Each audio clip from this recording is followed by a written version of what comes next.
Dostlar hepinize selamlar. Bu videoda filizlendirilmiş kuru fasulyeyi nasıl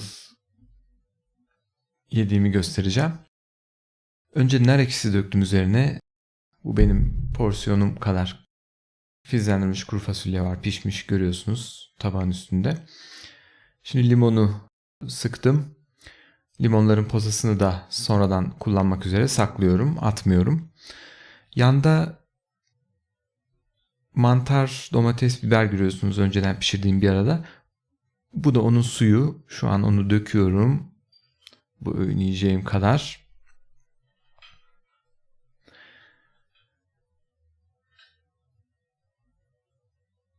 Şimdi mantarı ufalıyorum. Elle de yapabilirsiniz, bıçakla da. Yer yer elle, yer yer bıçakla yapabilirsiniz.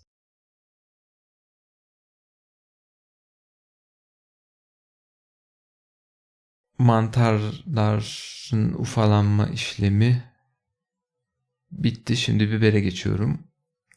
Biberde de aynı şekilde minik minik ufaladım. Şimdi domatese geçtim. Domatesi de doğruyorum.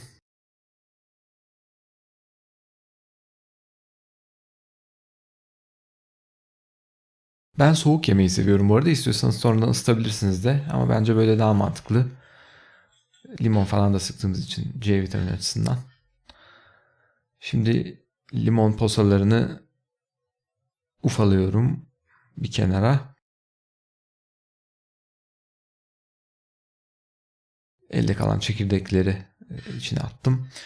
Bir sarımsak koydum, bir de soğan. Soğan ufak ikiye doğradım, yeterli. Sarımsağı da elimle eziyorum. Tabii ki sarımsak ezici de kullanabilirsiniz, daha pratik olur. Bıçakla biraz daha ufalıyorum ve üzerine koyuyorum fasulyenin. Şimdi tuz, kekik, nane, kimyon, baharatları istediğiniz gibi koyabilirsiniz. Şimdi karıştırıyorum. Hızlı geçiyorum buraları. Şimdi yandaki limonları üzerine koyuyorum. Fasulyenin, soğanlar. Ve bakın, zeytinyağı yok. Ceviz koyuyorum üzerine. Bütün yağ kaynağı ve zeytin koyuyorum. Zeytin normalde bu kadar çok olmasına gerek yok ama hani zeytinyağını, zeytini çok sevdiği için izleyicinin bir kısmı, onların da hani gözü doysun, görsünler nasıl oluyor diye. Çünkü zeytinyağı olmadan işte mümkün değil. Tereyağı olmadan mümkün değil. Böyle bir şartlanmışlık var. Görmüş olduğunuz gibi yağ kaynağını bütün olarak kullanıyorum. Buradaki bir başka incelik, şu an menüde nasıl kullandığımı görüyorsunuz bu arada. Yani bütün menüyü görüyorsunuz. Bu kuru fasulyeyi hazırladım. Yanındakilerle birlikte nasıl yiyorum onu inceleyeceğiz. Öncelikle buradaki cevizler öyle kırılıp da üstüne konmuyor. Yani kırdıktan hemen sonra üzerine konulmuyor. 8 saat tuzlu limonlu suda bekletiliyor. Bu sayede antibesin değerleri nötralize ediliyor. Bu sindirim için çok önemli. Yani herkes için çok önemli. Otoimmün hastalıkları olan insanlar için de oldukça önemli. Bu sayede içinde sindirimini zorlaştıran bileşenleri uzaklaştırıyoruz. Hazmı çok kolay oluyor. Aynı zamanda demir emilimine, çinko, selenyum gibi minerallerin emilimine engel olan bileşenleri de uzaklaştırıyoruz.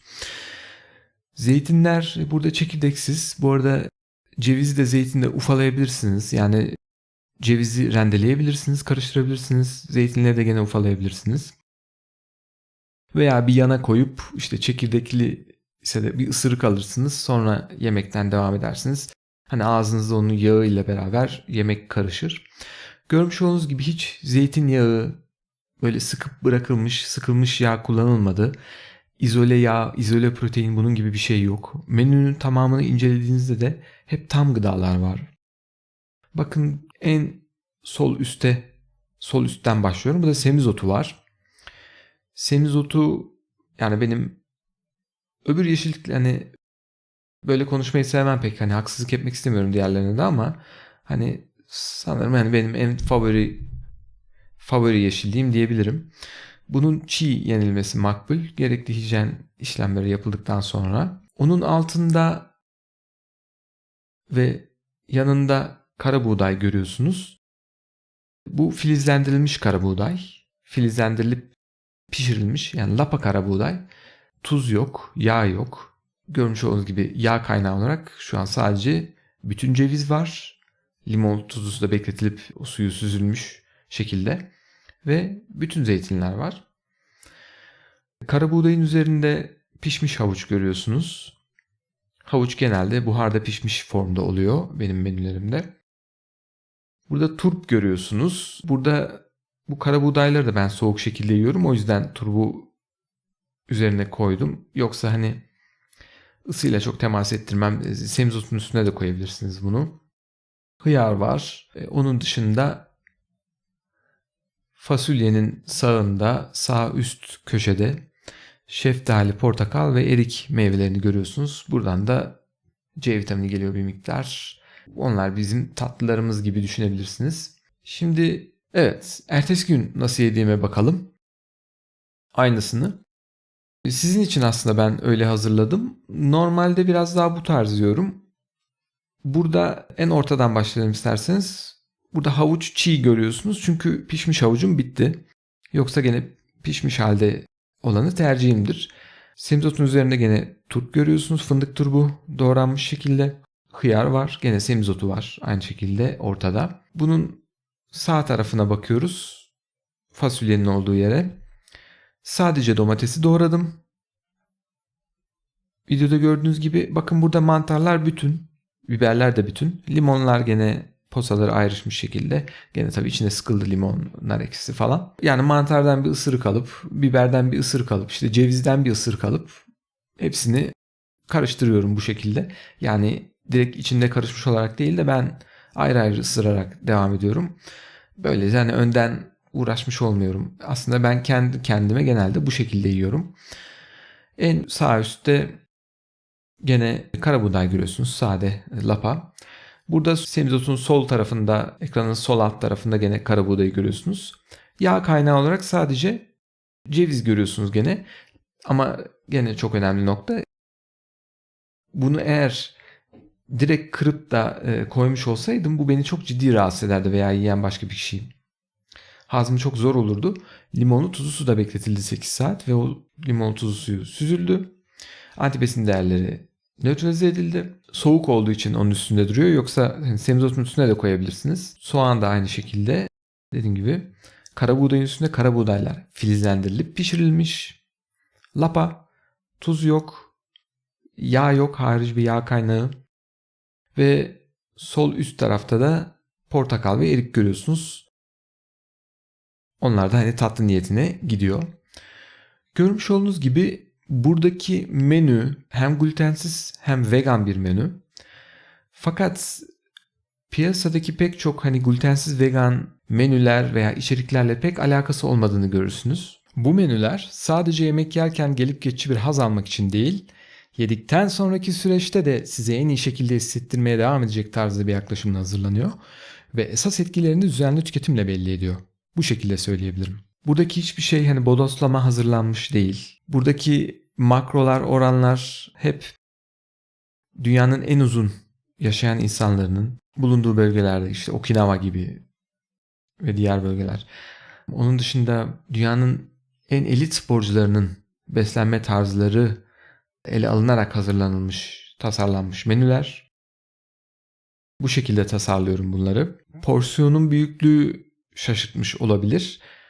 Şöyle düşünün, hani 2 öğün yiyince daha büyük yemek gerekiyor. Bu 3'e bölündüğünde biraz düşer, porsiyonlar küçülür. Buradaki her bir gıda zerresi ondan en yüksek verim alacak şekilde, tek tek en yüksek randıman alınacak şekilde kullanılıyor. Çok sade duruyor ama ön hazırlık süreci uzun. Dediğim gibi bunun filizlendirilmesi olsun, işte ötekinin filizlendirilmesi, ötekinin limon tuzlu bekletim antidesin değerlerinin nötralize edilmesi, vücuda hiç yük bindirmeden hepsinin en iyi versiyonu ve birleştiklerinde de birbirini destekleyecek bir takım gibi düşünün. Benim tarzımı yani %90-%95 oranında iyi temsil ediyor diyebilirim bu iki menüyü de. Sadece bir öncekinde, yani tekrar geçelim ona. Zeytinler daha az olur.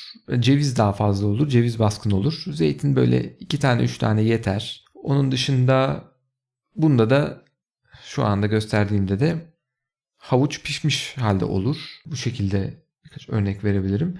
Dediğim gibi bu hangi kategoriye giriyor diyebilirsiniz. Bu arada şöyle, yani glutensiz ve vegan kavramları çok geniş kavramlar. Yani bir şeyin glutensiz olduğu onun sağlıklı olduğu anlamına gelmez. Sadece gluten içermediği anlamına gelir. Zaten benim projenin de çıkış noktası o. Yani içerikler çöp, saçma sapan şeyleri güzel ambalajlayıp müthiş fiyatlara satıyorlar. Bu geçmişten beri böyle. Bu konuda artık bir değişime gidilmesi gerekiyor. Buna yönelik benim tasarılarım var. Vegan da aynı şekilde. Şimdi vegan olması da sağlıklı olduğu anlamına gelmez. Yani bu etik bir kelime genel anlamda, yani hayvansal gıda içermediği anlamına geliyor. Fakat yani siz ne bileyim kola, patates kızartması yediğiniz zaman vegan yemiş olursunuz gene. Ama bu menüyü yediğiniz zaman da vegan beslenmiş olursunuz. Arada uçurum var. Bunu göstermeye çalışıyorum. Kategori olarak da nişasta temelli ve bitkisel temelli tam gıda diyeti, fonksiyonel gıdalar bu kategorilerin içinde yer alıyor diyebilirim. Bunların detaylandırılmış ileri bir versiyonu olarak tarif edebilirim. Buradaki menü bu arada, yani glutensiz beslenmeyenler de kendine uyarlayabilir. Çölyak değilse eğer, özel bir sıkıntısı yoksa, otoimmün hastalıklarla ilgili falan, glutensiz beslenmesine gerek yok. Böyle gluteni öcü göstererek ticari kazanç sağlamaya çalışan insanlar da var. Hani ben dürüst bir politika izliyorum. Gluten öyle öcü bir şey, kötü bir şey de değildir. Hani kaliteli bir protein kaynağı olarak görüyorum onu da. Uygun formda olmak koşuluyla. Yani nedir? İşte atıyorum burada kara buğday yerine kaliteli düzgün fermente edilmiş tam buğday ekmeği de yenilebilir. Bu şekilde de uygulanabilir. Tabii glutensiz biraz fiyat artıyor ister istemez. Daha ekonomik şekilde de bunu uygulayabilirsiniz. Dediğim gibi genel konseptimle ilgili, genel tarzımla ilgili ben fikir vermek amacıyla da bunu paylaştım. Dolayısıyla evet, dediğimiz gibi yani vegan beslenmede de şöyle bir kesim olabiliyor. Belki iyi niyetli, hayvan hakları konusunda hassasiyeti var. Tamam, bu güzel bir, erdemli bir davranış ama bu insanların bir kısmı bilgili değil. Bir video izliyor yani etik üzerine veya bir arkadaş grubu duygusal anlamda çok kapılıyorlar. Fakat rasyonel olarak bir altyapısı yok, bilgisi yok.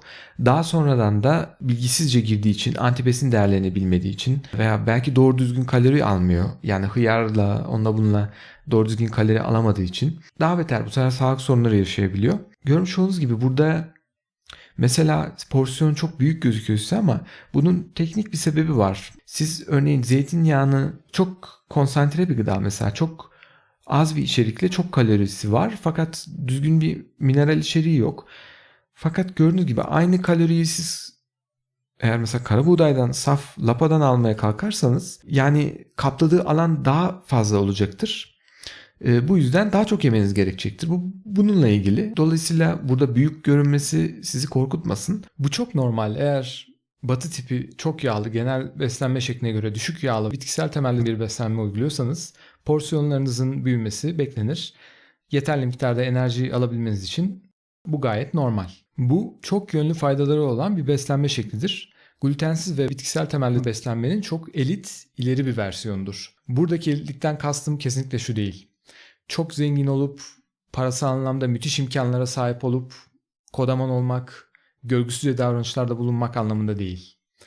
Bilinçli tüketim, zihniyet olarak ileride olmak, israf etmemek, kaynakları verimli kullanmak. Bu anlamda bir ilerilikten bahsediyorum. Dediğim gibi genel olarak tarzımı iyi yansıttığını düşündüğüm menüler %95 oranında diyelim. Hani buradaki dediğim gibi havuç da pişmiş olacak ve zeytin biraz daha az olur ve burada havuçun, şu an gösterdiğim mantarların iri olduğu, havucun çiğ olduğu menüde yani bir sauerkraut tipi bir, hani işte kıvas olabilir, pancar kıvas gibi, bitkisel kefir olabilir. Bunun gibi bir probiyotik kaynağı da olabilir. Dediğim gibi burada yetişmedi o, denk gelmedi. Ben de yoğunluktan hepsini yetiştiremiyorum. sizlere bu şekilde bir ön gösterim olsun genel tarzımla ilgili. Dediğim gibi bunu yedikten sonra aynı şekilde bu tarz bir beslenme imkanına sahip olursanız, yani ileride benimle yemek olabilir veya benim hani tasarladığım bir yerde yeme imkanınız olduğu takdirde zaten konsepte hakimseniz muhtemelen kafein falan da tüketmiyorsunuzdur. Bu kadar ciddi bir emek var burada. Hani çok biyoyararlı yüksek formda alıyorsunuz gıdaları. Bunu sabote etmemek adına. Fakat diyelim kötü alışkanlıklarınız da var. İşte ben çayı kahveyi bırakamıyorum, şudur budur diyorsanız da en azından bu tarz bir menüyü yemeden önce ve yedikten sonrasında 3 saat öncesinde ve 3 saat sonrasında kafein içeren işte çay, kahve, kola, çikolata gibi içerikleri tüketmeyin. Hayvansal süt ürünlerini tüketmeyin ki buradan tam faydalanın. Ve bundan yarım saat önce de hani su içmeyi kesin. Zaten böylesine bir menü yedikten sonra yeter artık, hani ben tam anlamıyla doydum. Hani ben tam anlamıyla tatmin oldum. Bu hissi yani böyle hissedeceksiniz ve uzun süre, dediğim gibi zaten o 3 saat içinde muhtemelen gitmeyecek. Yani artık yeter, hani ben tam doydum, o hissi güzel verir. Evet, burada da bu şekilde bir gösterimi var aynı menünün. İzlediğiniz için teşekkür ederim. Hoşça kalın.